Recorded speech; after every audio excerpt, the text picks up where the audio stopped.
Latin America was well into a process of regional integration that lasted until approximately 2008-9, when the capitalists decided to destroy the economy as they do regularly every 10 years. And as a consequence of that, we suffered the consequence, couldn't sustain the social programs, and the United States took advantage of that weakness because we are raw material exporting countries and hit us very hard and tried to roll it back. So that first period indicated in 10 years what you can do is extraordinary. If the United States let us do it, which they won't, but we'll fight against that, we will certainly blossom.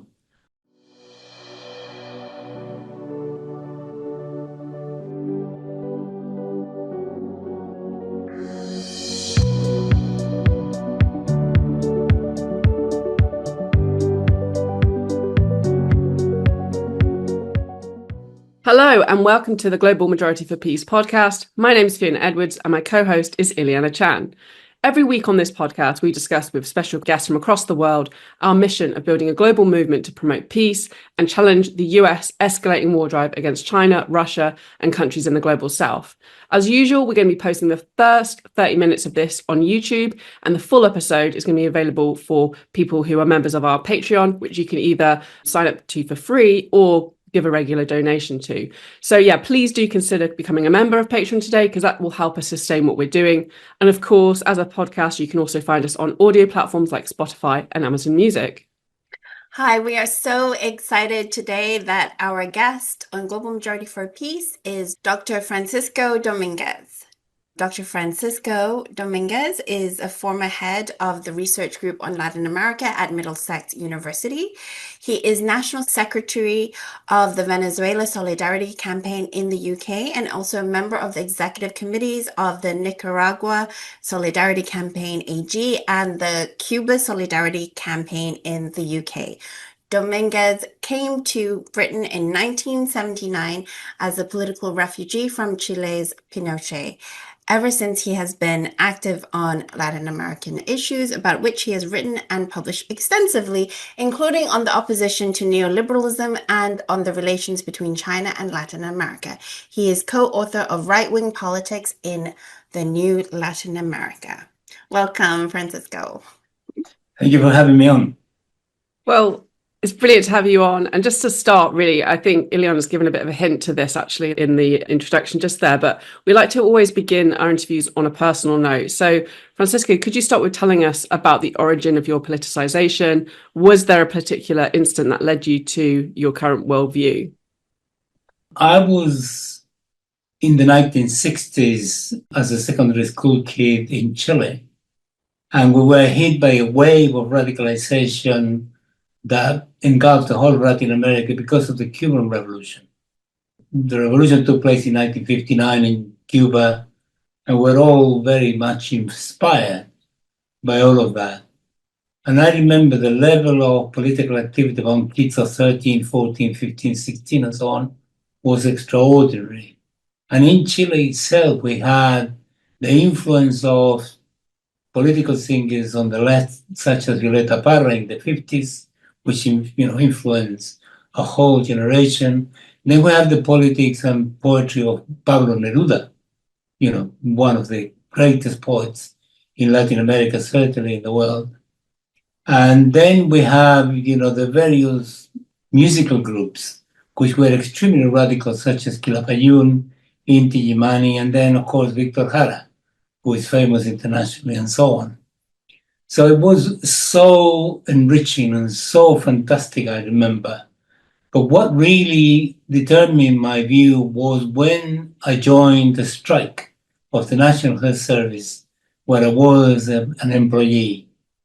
And it was that strike that lasted for about 1 month or longer, where, demonstrations every day going to the center of town, clashes with the police and so on. And throughout the events, throughout the strike, I remember talking to so many people about politics. I learned so much, and that changed completely my view. And ever since, already I was on the left, but from that moment on, I decided I wanted not only to be left-wing, I wanted to change the world. And I've been trying ever since, not with much success, I'm afraid. Oh, no. I think we all share that frustration. So, talking about Latin America, as you've sort of alluded to, Latin America has a rich and powerful history of struggling for independence, sovereignty, and social progress against the imperialist aggression and colonial mindset of the United States. Where is that struggle of the peoples of Latin America at today, and how do you perceive Trump's foreign policy impacting the region? I think Trump's represents a continuation without the mask of the previous US administration's government of interfering very dramatically and sometimes quite brutally in the internal affairs of Latin America. I've read pamphlets about this where they indicate that the number of interventions by the United States in something like 200 years in Latin America is in the region of 180. I think it's worse than that. Nevertheless, in interventions, that it is military interventions, political interventions, engineering coup d'etat, assassination of people, and so forth. So therefore, we, on the one hand, are very unlucky because we have to cohabit the same continent with one of the worst imperialisms in the history of humanity. And, being very close, obviously, overdetermine what we do. That's the first part of it. The second part of it is that the United States has always tried to prevent our development, whether that is political development or whether that is economic development. The United States has been determined, and this is the institution, the state itself, the oligarchy that runs that place, is determined to prevent any country from becoming too strong, which will make them too autonomous. So therefore, the United States does everything to ensure that nobody gets too strong, nobody has development, and nobody actually becomes politically astute enough in order to establish international links with somebody else. And this is known as the Monroe Doctrine. The United States run the place, and you have to do what they tell you or else.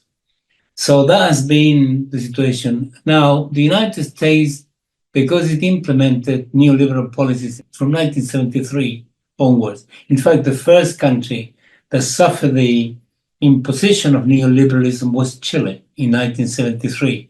We became a laboratory guinea pig. They really implemented it massively, brutally, and so on.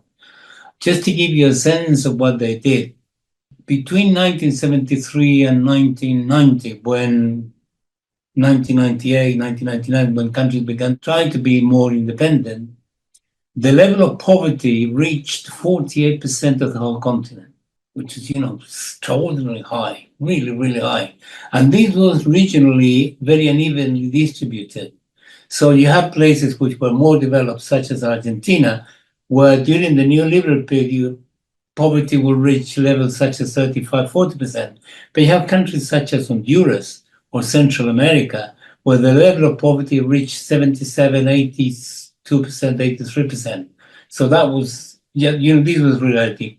But worse than that, in that what we call the neoliberal night, which lasted 30 years, the United States not only applied this brutal method of economics, which is neoliberalism, but it sustained it and upheld it with brutal violence. In Chile, they assassinated 5,000 people, under the Pinochet dictatorship during 17 years. In Argentina, next door, in 6 years, they assassinated 32,000. In Nicaragua, having the audacity to carry out a revolution against one of their cronies, US cronies, Somoza, 50,000 people were assassinated in the proxy war the United States unleashed against them.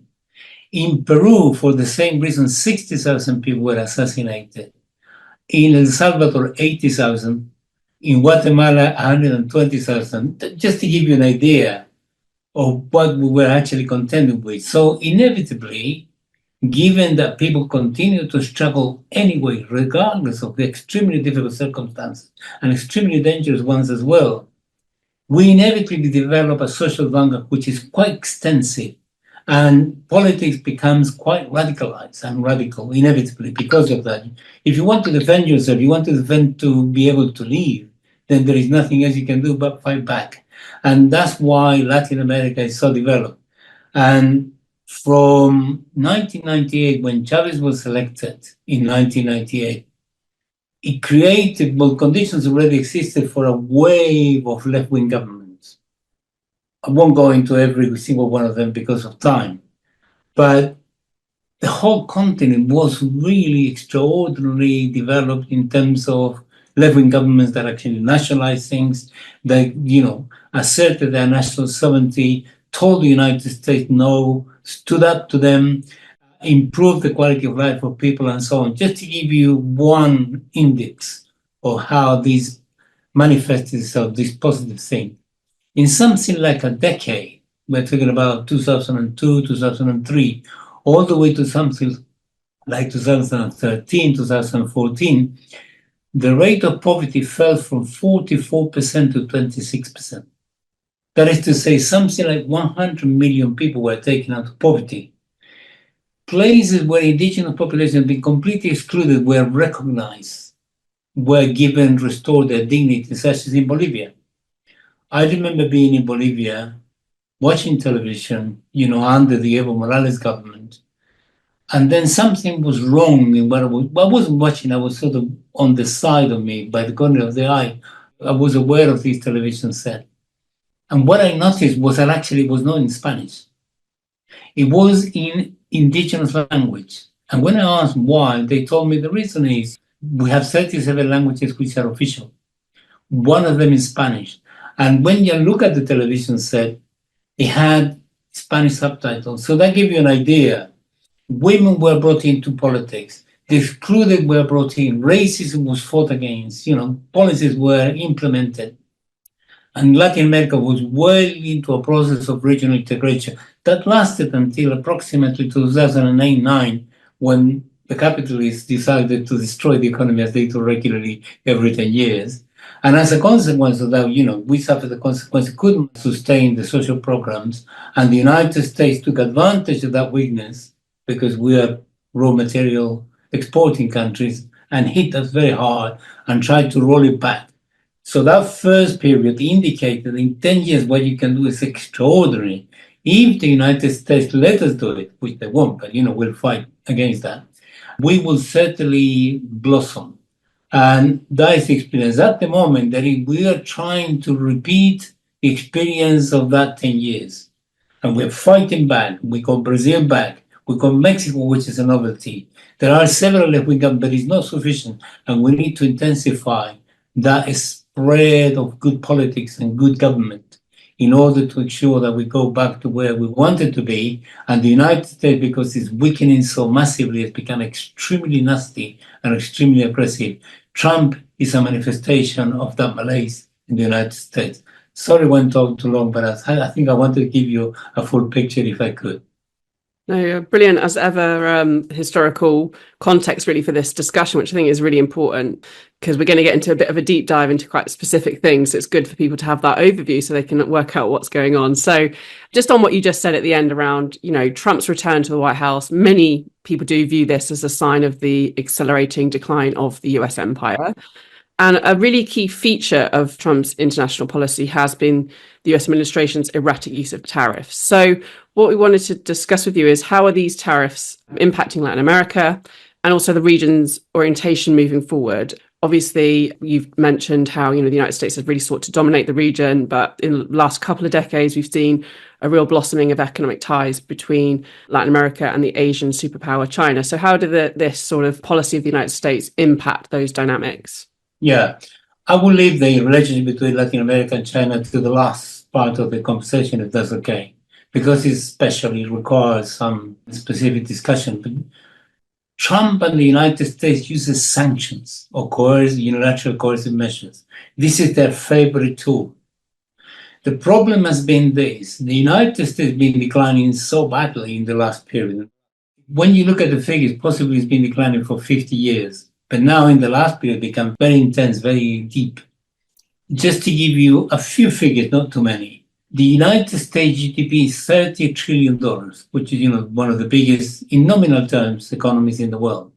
Its debt, its public debt, is 37 trillion. And that is to say, where the United States use everything it produces in 1 year to pay the debt, it will still owe 7 trillion. The combined GDP of the whole of the Latin American countries together is less than 6 trillion. That gives you an idea of the problem. And the United States, because it's been performing economically very poorly, there are many reasons. I don't want to go into too many details there. But because the United States decided to deindustrialize and move its manufacturing sector outside the United States, it got weakened. And then because it financialized the economy by concentrating too much on speculation. The consequence of that was a poor performance, which is in the region in the last 20, 25 years, 1 to 2% per year on average, which is very weak.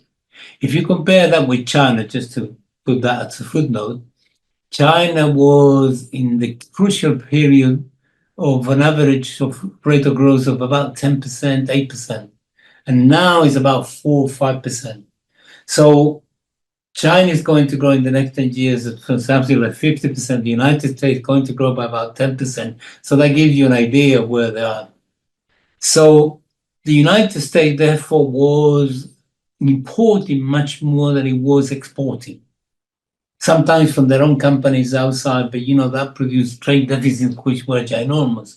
So a poor economic performance on top of a poor exporting performance, plus massive, really, really massive military expenditure, which at the moment is reaching something like 1 trillion per year, which is extremely onerous because the United States doesn't have the capacity to produce that much wealth in order to sustain it. And on top of all of that, 20 years of US wars in the Middle East not only meant that the United States lost them all, although it caused a huge amount of damage and destruction and death and so on in that region. The cost to the, as we say in the UK, to the exchequer, to the treasury, was in the region of $9 trillion. All of these things, have compounded themselves to make the United States to be in extreme crisis. So what the United States is trying to do, rather than accept the rules of the World Trade Organization, which it imposed in the past, is now trying to actually set the terms of the international agenda with the wrong policy, even to strengthen the United States, which is tariffs. That is to say, the United States wants to be in a position that it determines what is the relationship it's going to have with any country. It's going to say, you're going to buy my stuff at the price I want to tell you, and you're going to sell me what I want at the price I'm going to fix. That's basically what Trump is trying to do. And therefore, the application of tariffs, I think, at the moment, is a policy of intimidation of the rest of the world. They started from the most cowardly of them all, which is Europe, which, has been successful so far anyway, as we can see.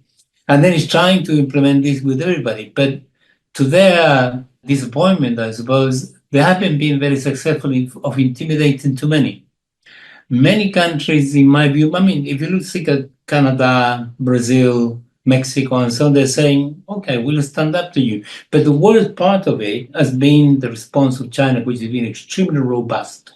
And I think they won this first round very massively. And the United States had to capitulate quite humiliatingly. Not that the media are going to tell you this, but that's the case. So now he's going for the BRIC countries. Brazil has been attacked because Brazil belongs to the BRICS.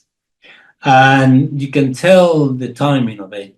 The threat of a 50% tariff on everything Brazilian was imposed the day after, Lula ended up the meeting of the summit of the BRICS. So it's clearly going for the BRICS. And the intention of the United States, by intimidating countries into compliance, is twofold. One, to dictate the terms of the trade to their favor. But number two is to force countries to stop trading with China, with the intention of weakening China in order to actually create the conditions for an attack in the future, because they clearly say openly that they are preparing themselves for war with China, which is incredibly ridiculous.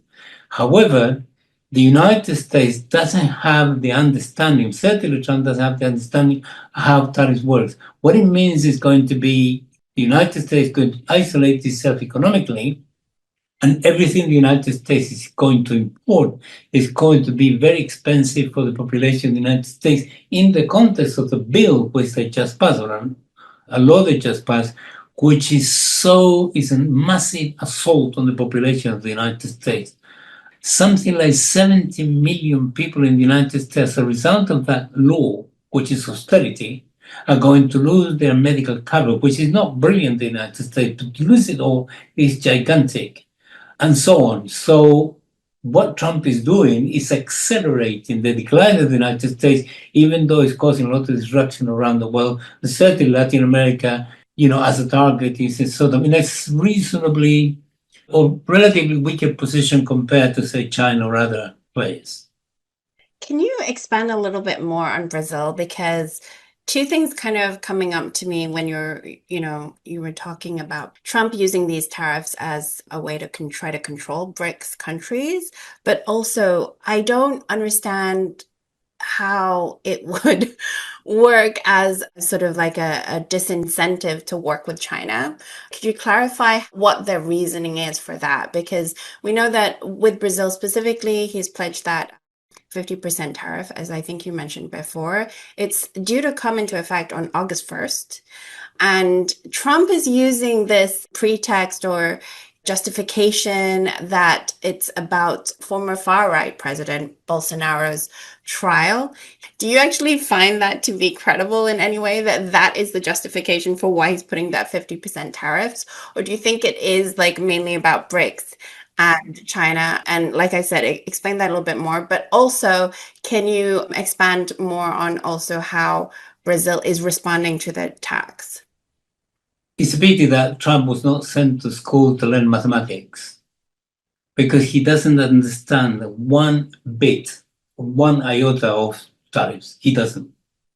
Somehow he's been persuaded by some entourage of very incompetent people from the point of view economics, certainly, and I would say politics as well, that this is the right approach for the United States. What the United States is trying to do, or Trump is trying to do, is trying to redress the trade deficit is got with almost everybody else, literally everybody else. He believed that by imposing taxes on whatever you import to the United States, the importer is going to pay. So if China sends stuff, he thinks they're going to pay, but actually he's wrong. The consumer in the United States, the companies in the United States, if you buy steel and you have a tariff of 50% from wherever it comes, the manufacturing in the United States, which is going to use that steel, is going to have to pay that 50%. So it's totally wrong. I think the way it works with Trump following, ever since 2016 US politics, almost daily to understand it. The way it works is like this. When he's in trouble by something he's done, he finds a distraction. But the distraction always fits with what he wants to do anyway.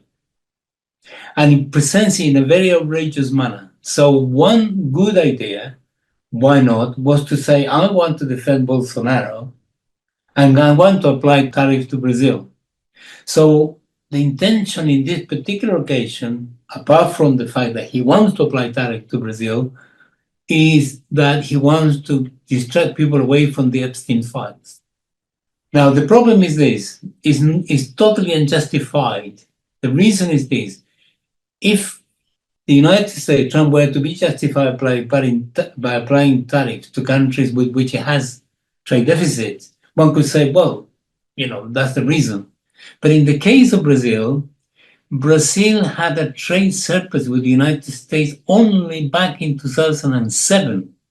Ever since then, the United States has a trade surplus with Brazil. In other words, Brazil is better off. And the region of the amount of money, the trade surplus, is in the region of 12, 13, 14, 15, 17 billion per year. So it's Brazil which is losing out. And Lula said, I'll reciprocate. Whatever percentage you apply to me, I'm going to apply back. And that's the first reaction that government should have. Not necessarily that that's going to be the final position. And the reason is, whatever you say is going to have an impact on the stock exchange in your country. So therefore, to say immediately this is very important indeed. That's number one.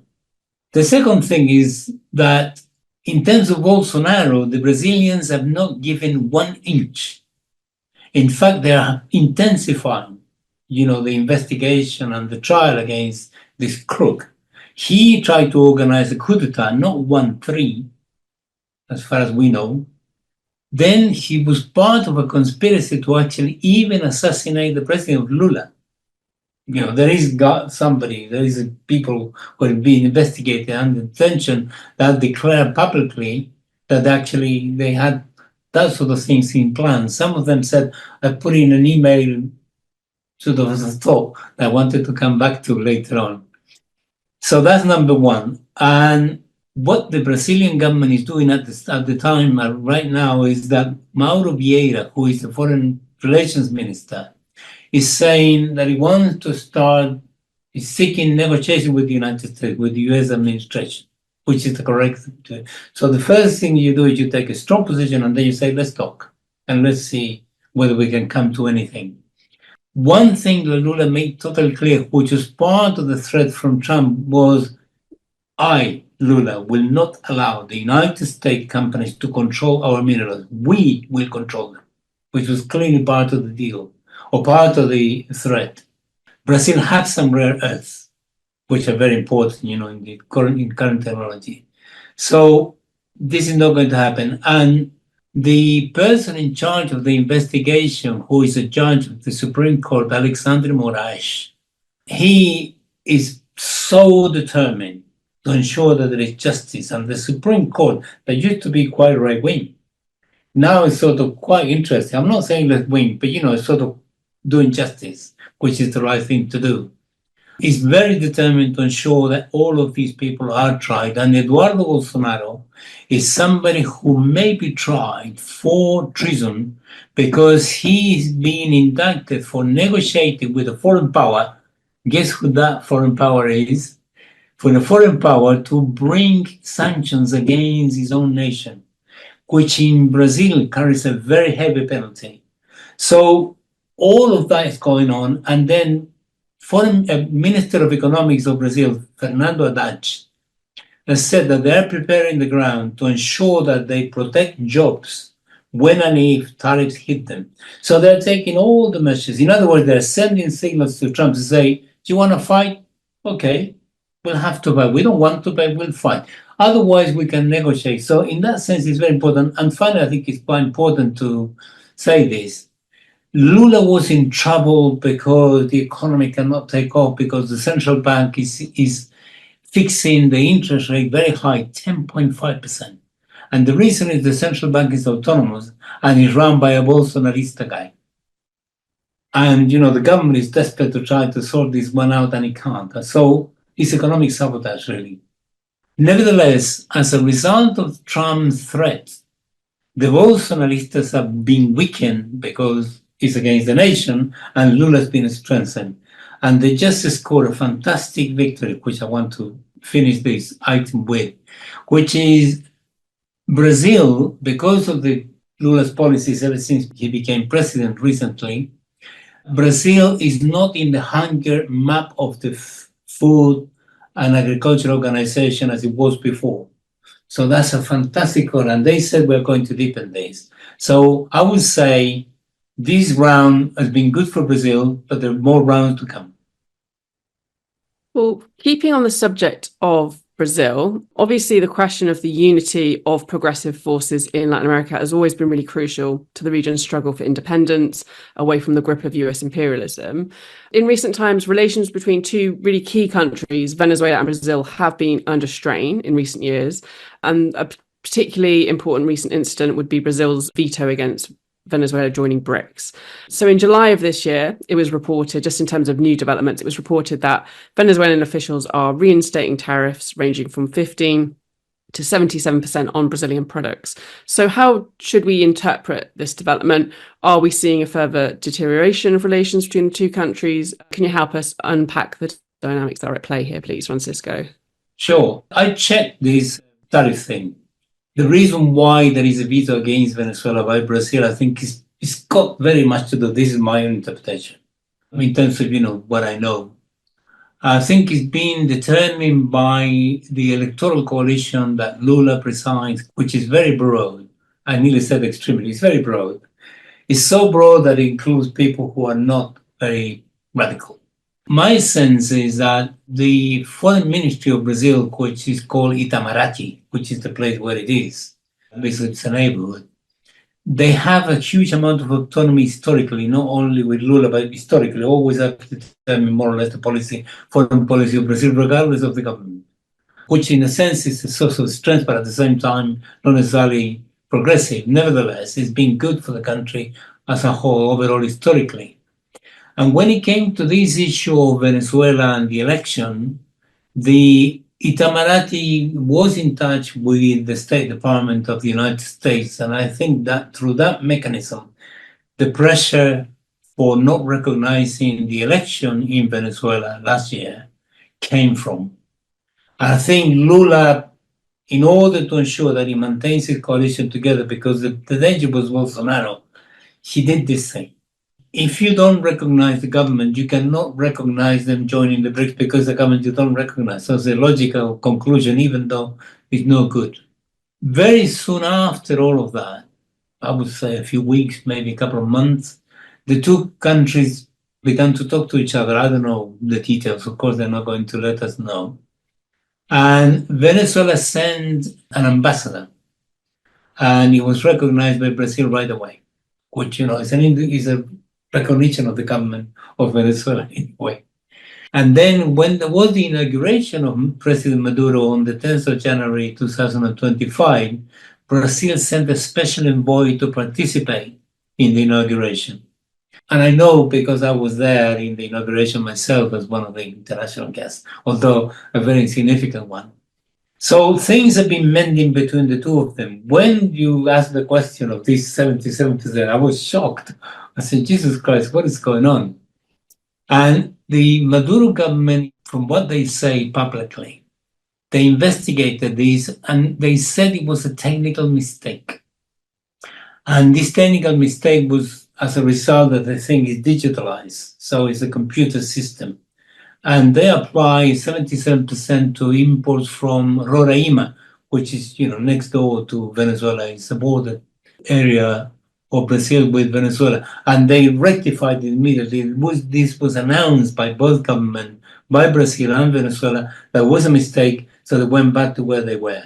So the problem has been sorted. Thank God. Yeah, thank God for that. Now, turning to Venezuela and the US, in July, there was also a significant prisoner exchange between these two countries, where 10 US citizens were exchanged for 250 Venezuelan nationals, following which the announcement of the US allowing Chevron to resume production of Venezuelan crude oil. In light of the demonization of Venezuela by the United States over the past several decades and the intense economic warfare in recent years, how significant are these recent developments and why has this shift come about? Well, I get the sense that Venezuela has a strong leverage. The whole east coast of the United States depends almost completely on Venezuelan oil. Venezuelan oil is heavy. It's quite heavy and it requires a special refining processing. And Venezuela was the owner of something like 6,000 petrol stations in the east coast of the United States, including owned 3 refineries that Venezuela in the past installed in the east coast of the United States. And you cannot really refine any other oil except that one because the amount of investment it will require for you to do it is huge. So this has been going on for some time. This goes back even to Biden. Biden suspended the application of the sanction for 6 months, and then Chevron came in and produced oil and so on. Now, there was a point when the United States were saying, we're not paying you because you're a rogue country. And Venezuela said, no oil. So Venezuela insisted before they literally put the oil in a tanker on the coast, the United States, whoever it was, have to come to the coast and pay, literally, and then they could take the oil. So this has been going on for a while, and because of that dependency, and this is the same with Trump, it's not the first time that Trump allows Chevron to continue operating. Special licenses are called, which extend the sanction for that particular company and for that country for that period. They do it every 6 months. I don't think that's the only reason, but that's one important reason since you asked that in the question. But I think it's more important that Venezuela engaged in a massive international campaign in Latin America regarding what they call human trafficking that Bukele and Trump engage in by sending people to these high security prisons, Sept, which is called concentration camp literally, in El Salvador. And Bukele is paid for the amount of prisoners that he gets. So it's human trafficking of the worst kind, violating every imaginable principle, not only of their own constitutions, but also international law in every possible way. And Venezuela was making the life of Bukele very, very tough. And I don't understand, or I don't know the details of the conversations, but some of the key people who were participating in delegations, being in the negotiations with Trump and company, made it clear that unless 252 were released, then something is not going to happen. And as part of the bargaining was, they took away 10. This is a huge victory politically for Venezuela, gigantic. And Bukele did not want to release the prisoners. And he was told by the United States, indicating exactly why he's doing what he's doing. He's a vassal, he's a lackey of the United States, and he's a real brutal one. And he was told even the Venezuela have to take 2 planes in order to get to 252. And I see the images of these people coming back into Venezuela. They were absolutely delighted. The stories that they tell of brutality and daily beatings, 3 times a day, all of them. The quality of the food was disgustingly horrible deliberately. And then plenty more. I mean, there are some horror stories which I don't think I should tell you that they told on national television in Venezuela. So this is absolutely extraordinary. Now, the normalization, which I think is part of the question, will there be normalization in the relation between the United States and Venezuela? I think the answer is no. One thing is to be practical about business, which is what the United States is forced to do, and therefore is forced to comply. Venezuela can sell its oil somewhere else easily. And the reason why Venezuela continues to sell oil to the United States, we say, no, sell your East Coast. I couldn't care less. But if the Venezuela were to do that, it will be deemed to be an act of war by the United States. So therefore, Venezuela doesn't, fall into that trap. Nevertheless, Venezuela could sell it totally easily. But the reason why there won't be is because the State Department secretary, the state secretary, is called Marco Rubio. And Marco Rubio is absolutely determined, whatever influence he can wield on the question of foreign relations with Venezuela, Cuba, and so on, he will do it. And exactly as it happened. Not only there was the deal with the prisoners and Chevron and all the rest of it, which you mentioned, Venezuela had an election on the 27th, 2 days ago, massive wins for the Chavistas. Out of 335 majorities, the Chavistas got 285. So it's massive. And then what does Rubio does? He doesn't recognize the result. He calls Venezuela all sorts of names, and so therefore no normalization. So from the point of view of Maduro, he said, I'm quite prepared to have normal relations with Trump. I even have a conversation with him, but it depends on them. If they don't want to, they don't want to. But if they do, we're ready. So turning to another country that has been in the sights of the United States for a very long time, decades, is Cuba. So during his first term in office, Trump implemented 243 measures targeting the country.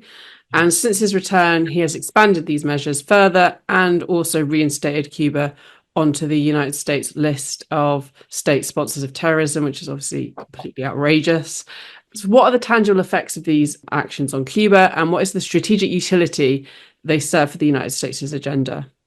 The United States, the Trump administration, I think, believes now the sanctions before were a punishment for having been a rebellious socialist country. You don't do that. But the reason why they're intensifying this now is because Cuba is in a weak position. And I think some of them, I wouldn't say all of them in the administration, but some of them have persuaded themselves that this is the time where Cuba can be overthrown. So therefore, the intensification of everything. Cuba faces very severe problems which are caused mainly by sanctions. But even with sanctions, Cuba was able to survive despite the difficulties. The placing of Cuba into the states of sponsoring terrorism is much more lethal than anything you can imagine. When a country like the United States applies an economic sanctions against you, you find an alternative, you find a way somewhere. It might not be perfect, you might not get 100% of what you had before, but you are able to, because there are players in the world that that will help you out. But when it comes to the sponsor of terrorism list, no company, no bank, no institution of any kind will touch you with a barge pole. So Cuba was actually was going very well up to the pandemic because it developed tourism as an alternative to sugar. Sugar was the mainstay of the Cuban economy. And when the Soviet Union collapsed, then Cuba had to move to something else. And it discovered and developed tourism. From almost 200,000, 300,000, Cuba began to receive something like 5 million tourists a year, which is, really enormous. And it resolved the economic problem. In order for the tourism industry to expand, you have to develop a small entrepreneurial private sector. You cannot really continue to have the state maintaining the monopoly of the production and distribution of ice cream. It doesn't work. You have to allow a small entrepreneur to sell you the ice cream that you want. And that really well. Little restaurants emerged, taxi drivers, all sorts of people emerged all over the place, little companies. And this was reasonable. It was dynamic.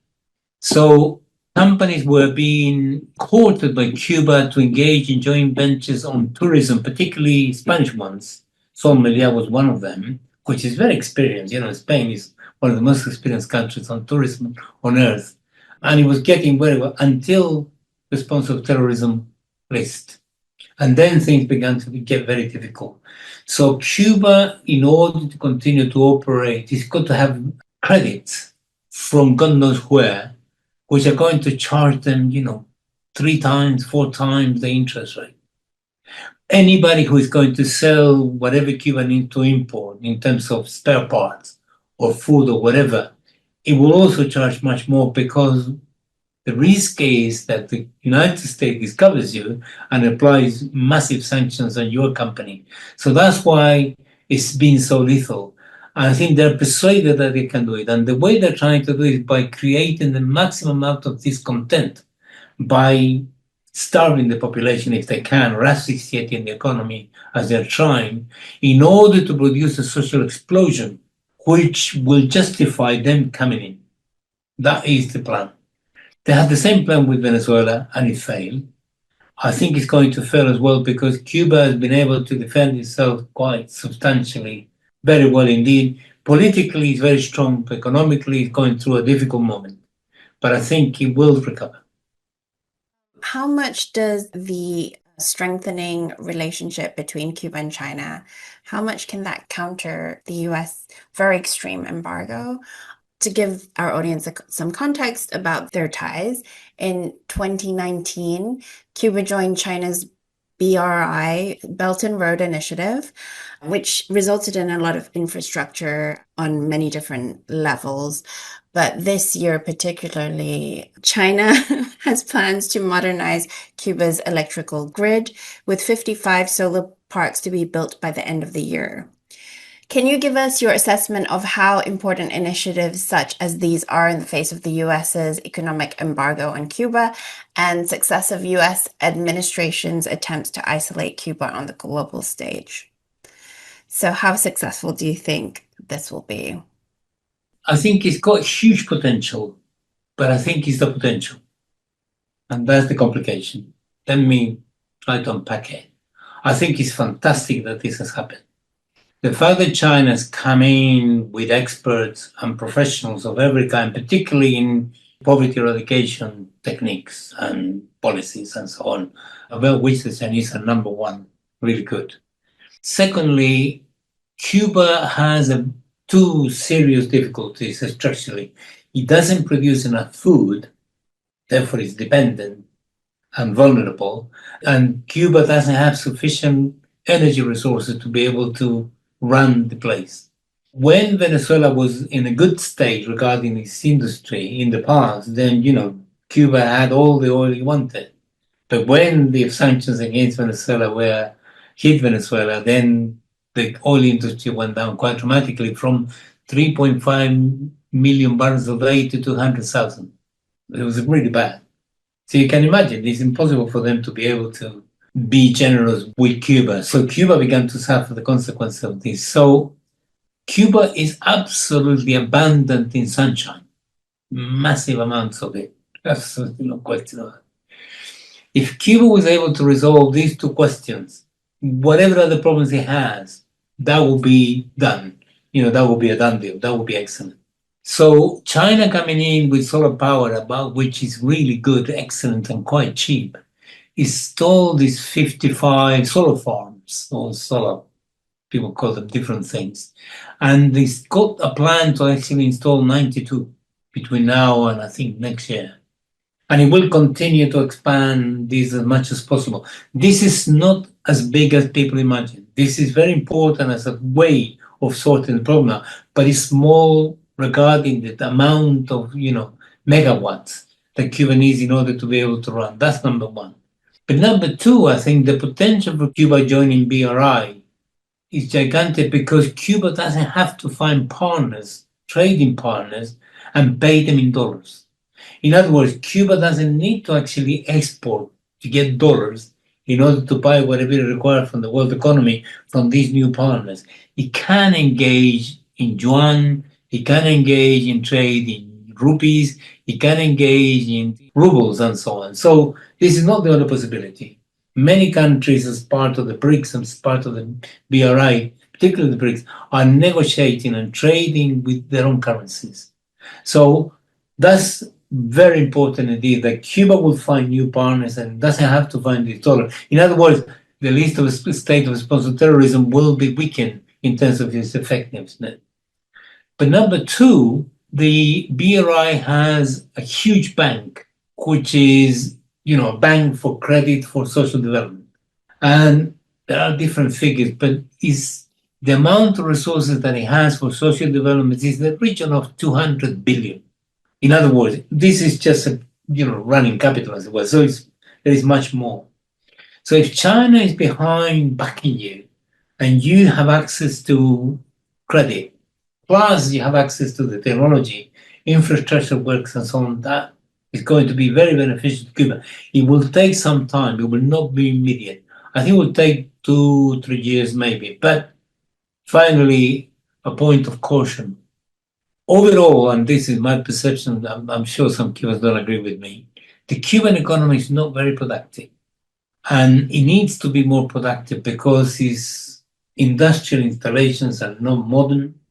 Its infrastructure has deteriorated because of the sanctions and everything that it suffered from and so on. And when you want to make your workforce more productive, there are two possible ways. One, you technify them and therefore generate unemployment, which is not good. Or you force them to work harder, which is not a good idea in a socialist Cuba. So let's see how they're able to manage this.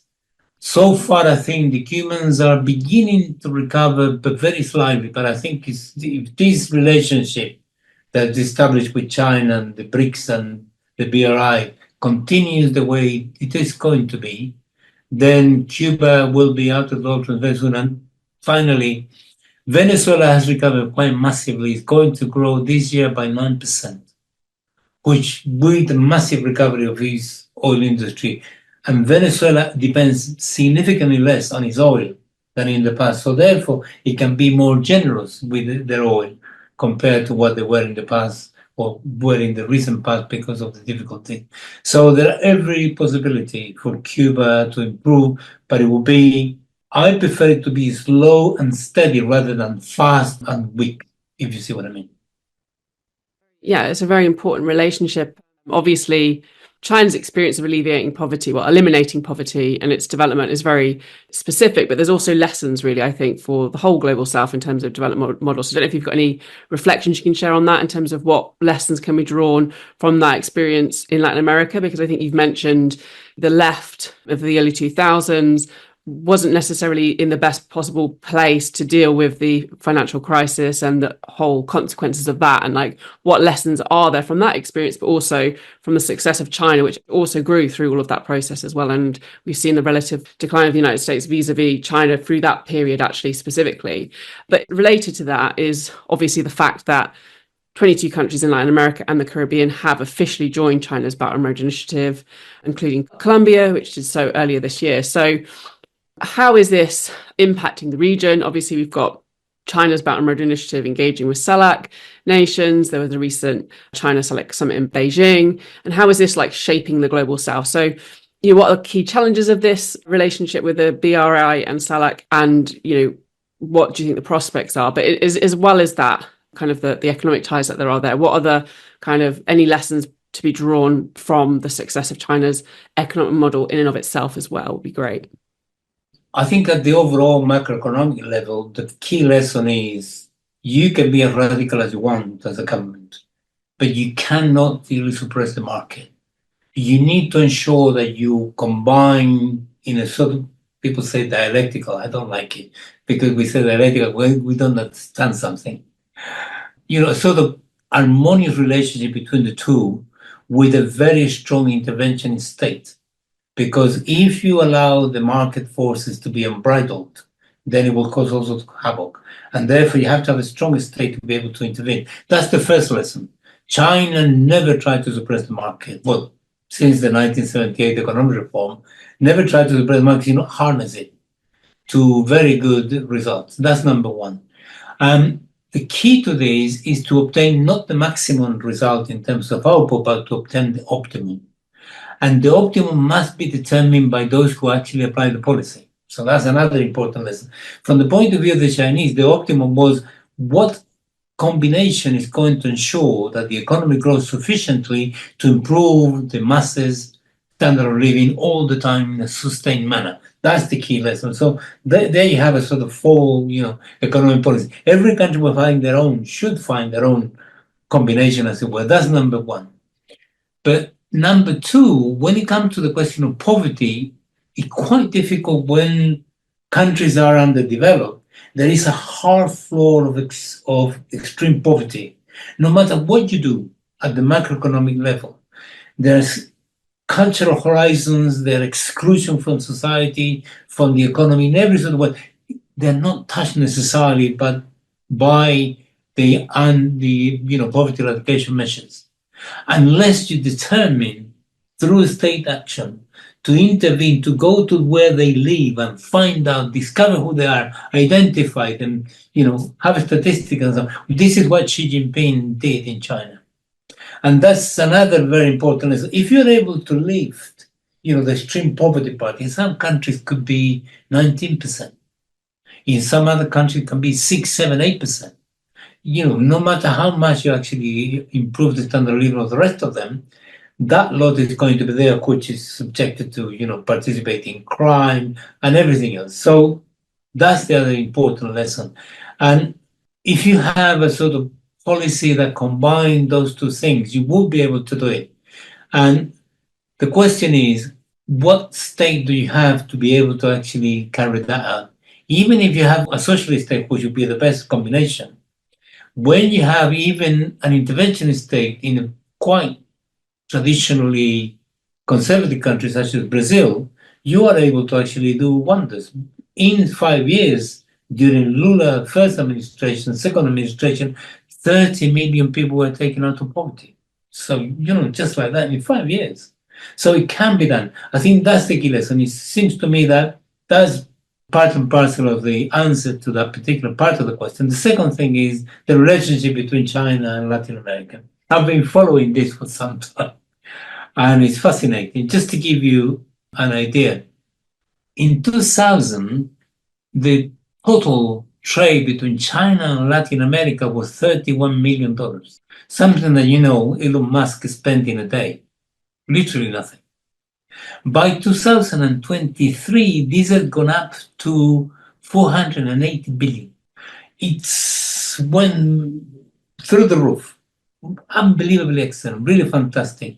I checked the figures for 2024. It's gone up to 518 billion.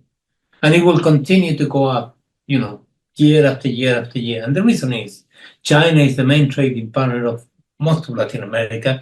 It's the second largest trading partner of Central America. And it's becoming increasingly a very important trading partner of Mexico, because Mexico is so dominated by the free trade agreement with the United States and Canada. So that's the thing. The problem is these relations have been going on for some time, but it's mainly a trading relationship, which is a necessary condition for development, not necessarily economic growth, but it's not sufficient. What you need is something more. And I remember an Economic Commission for Latin America report, which is Economic Commission for Latin America, is the United Nations body that monitors what happens in the economy in Latin America and produces reports yearly, and some which are really thorough. They say that the key failure of this booming relationship between China and Latin America, which should be strategic, was that all the extra resources that Latin America obtained was in the form of money rather than in the form of technological transfer. Because you have to transform the quality of what you're able to do by investing in your economy to make it more productive. And this was a massive failure of the first pink wave. Pink tide, rather pink wave. So this is what it's been on. Now, then recently, in May 2025, Xi Jinping made a speech, which was recorded in the newspaper Global Times, which was about, China and Sept. I mean, this is only my sense. I'm not sure whether that's what he thought, but I thought he thought, okay, this is not working. We need to really check it up a little bit.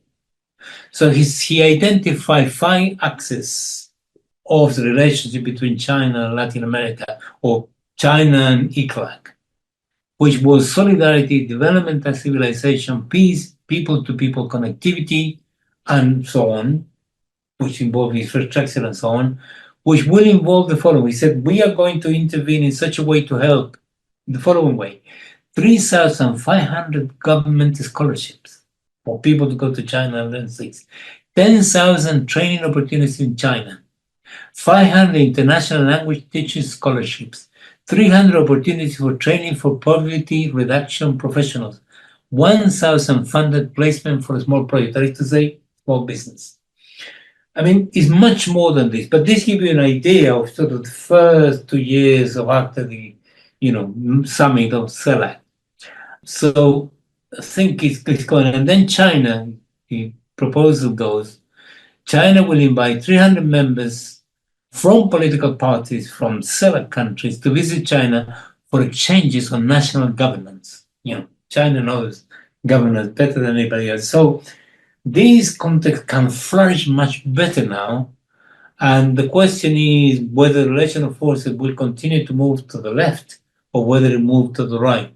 And the situation of the second peak tide is a bit precarious, different from the one that it was before, but getting a bit more robust. So China is crucial. And the reason is when and if the United States closes all the avenues of many countries in Latin America, it will push them, which is doing, into the right direction to actually join the creation of a multipolar world, which is China is leading.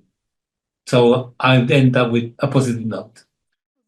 Fascinating and very promising. Just one of the things that you said actually around the lessons from China's poverty alleviation, it kind of cuts across a lot of misconceptions that there actually are, particularly in the West, where there's an idea that what's happened in China is totally top down and there's no engagement from local communities. I mean, nothing could be further from the truth. I mean, like you said, it's the process of kind of going into every community towards the end of this process where you had to find in the more remote rural regions, what were people's situations? What would it take to end poverty? That requires so much research and that local input. So that's the one way in which there's a misconception. But then on the other side of things, I found the same sort of people actually kind of really patronizingly present poverty amongst certain communities in Latin America as traditional, confusing income with culture. And I think that's one of the other amazing things about China is the way in which they preserve culture and history and stuff. And that's obviously a critique that's often made countries in the global south trying to get out of poverty and modernize, is that there's a threat to culture or indigenous people, which isn't the case. That's like a false dichotomy. But I think China's model is really important for actually preserving that. And that's not very well known to, I think, maybe the Western left, but it's in terms of the kind of dynamics in the debate in Latin America, I think you kind of really hit the nail on the head of that, about how just that really patronizing, it's people's way of life to live without running water or electricity, which is, it really annoys me, the kind of cultural and languages and things, ways of life as, oh, it equals poverty. And I just find that quite frustrating. So yeah, ran over, but I don't know if anyone else has got a take on that. Can I just say 10 seconds on this? Mm. The Western left, or sections of the Western left, refuse to see China positively. And they find all sorts of excuses. So I've argued with some of them. And I said, are you criticizing China because it's a capitalist country and you don't want China to be a capitalist country? Because if that's the case and you are more or less demanding the overthrow of the government, you should be demanding the overthrow of all the capitalist countries, and you don't. You only concentrate on China. So it's not because of that. Are you complaining because it's a successful socialist country? In other words, you don't want socialism to be successful, real socialism, actually existing socialism. It's not clear to me exactly what it is. And when you scratch the surface, at the end of it is, at the end of the day, they're Chinese. I think there is that sort of substratum of prejudice Racism. they cannot overcome. I don't want to use the word, but you know what I mean. That's exactly what I mean. Yeah. So therefore, chauvinism in a way. Yeah, but who is going to... I imagine I'm a Western Marxist and I read all the books. I couldn't imagine that, Francisco. Sorry. And I can recite them to you, verse and chapter, right? Chapter and verse. Okay, how does that compare with somebody running a country of 1.4 billion, or 1.4, 1.4 billion, and producing this huge success technologically, economically, politically, culturally? Who is me, who's read the books, to tell anybody what they need to do? And I think when it comes to Latin America, it's the same. We never do the right revolution. We never get it right. They know best. I think it's, quite irritating. I'm being very polite. Yeah, absolutely. Well said indeed. And that was a brilliant conversation, and thanks so much for that. My pleasure. Really succinct overview of history, but then also zooming into some of the controversies today and where things are going as well. So we've really covered a lot of ground in quite a short amount of time. So I hope everyone who's listening ahead is still there, and if they're not too overwhelmed by the whole conversation, which has been really fascinating. So if you've got anything to add, Ileana? Oh, I loved it. Is my head overwhelmed? I definitely have a lot more research to do and everything, but I found it really fascinating. Thank you so much, Francisco, for coming on. Thank you. I'm honored for the invitation. Thank you very much for giving me the opportunity to explore these very important issues for humanity, And I felt it was very hopeful. I felt optimistic towards the end of it, despite the incredible challenges. I feel that there is an optimistic future for the global south. Absolutely. Yes? Yes. Okay, good. And thank you everybody for watching. Please help support, share this episode, because a lot of people should have some hope in their lives.